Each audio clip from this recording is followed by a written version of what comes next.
안녕하세요. 오늘은 정말 흥미로운 어쩌면 기존의 상식을 완전히 뒤엎는 이야기를 해볼까 합니다. 보통 중앙은행이 금리를 내리면 우리 대출 이자도 같이 내려가는 게 당연하잖아요. 그런데 오히려 오를 수도 있다면? 믿으시겠어요? 오늘 그 퍼즐을 한번 같이 풀어보겠습니다. 자, 일단 우리가 보통 알고 있는 상식부터 짚고 넘어가 볼까요? 연준, 그러니까 미국 중앙은행이 기준금리를 내리면 당연히 우리 대출금리도 싸지고 돈 빌리기가 편해진다. 우리 모두가 그렇게 알고 있잖아요, 그렇죠? 그런데 말이죠. 바로 그 당연해 보이는 상식이 곧 깨질 수도 있다는 아주 흥미로운 예측이 나왔습니다.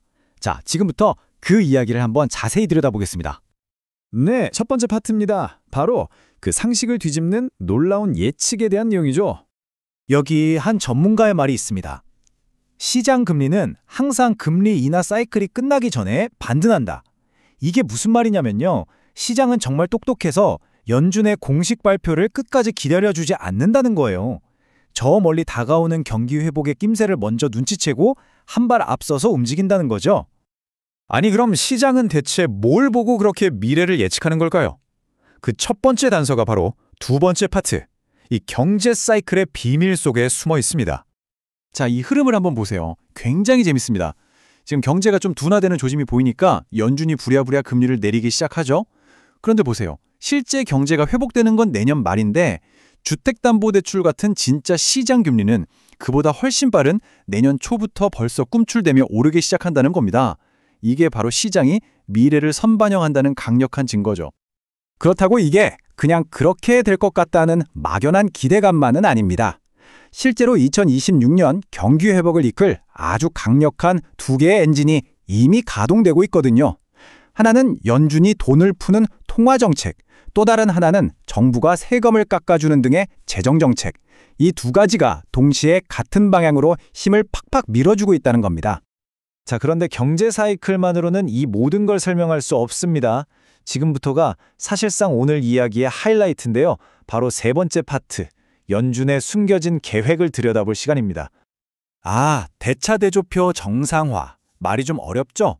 쉽게 말해서 이런 겁니다. 그동안 연준이 시장의 큰손 역할을 하면서 금리를 꽉 눌러왔잖아요. 이제 그 개입을 줄이고 정상으로 돌아가겠다. 뭐 이런 뜻이에요. 시장에서 서서히 발을 빼겠다는 신호인 거죠. 이 그래프를 보시면 그 계획이 왜 중요한지 한눈에 딱 보입니다. 시장에 있는 채권들의 평균 만기는 한 5.9년 정도인데 연준이 가진 채권들은 평균 만기가 무려 9년이에요. 훨씬 긴 장기 채권을 연준이 싹 다 사줬다는 얘기죠. 바로 이것 때문에 그동안 장기 금리가 인위적으로 낮게 유지될 수 있었던 거고요. 그런데 정상화는 이 판을 완전히 뒤집는 겁니다. 자, 보세요. 앞으로는 만기가 돌아온 채권에서 돈을 받으면 그걸로 예전처럼 10년 넘는 장기 채권을 다시 사주는 게 아니라 오로지 단기 채권만 사겠다는 거예요. 장기 채권 시장에서 돈을 빼서 단기 채권 시장으로 옮겨가는 거죠. 한번 생각해 보세요.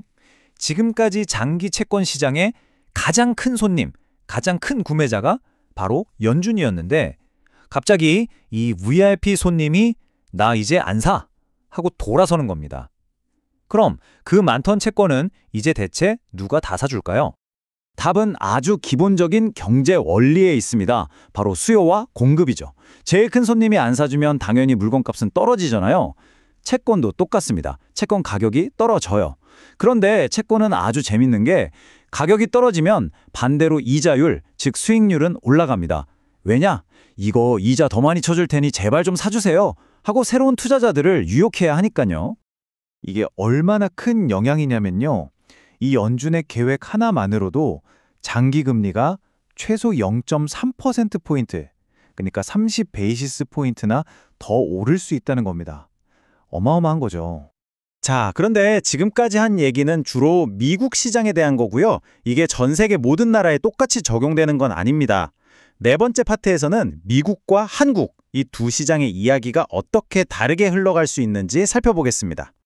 보시면 길이 완전히 갈립니다. 미국은 경기가 아주 강하게 회복되면서 시장 금리도 덩달아 올라갈 걸로 보이고요. 반면에 한국은 회복세가 상대적으로 좀 더디고 약해서 오히려 시장 금리가 내려갈 수도 있다는 전망이 나오는 겁니다. 아니 미국이랑 한국 시장이 이렇게 다르게 움직이는 게 이상한 거 아니냐고요? 전혀 그렇지 않습니다. 지난 20년 데이터를 보니까요. 두 시장이 같은 방향으로 움직인 경우가 50%, 다른 방향으로 움직인 경우가 50%딱 반반이에요. 거의 동전 던지기 수준인 거죠.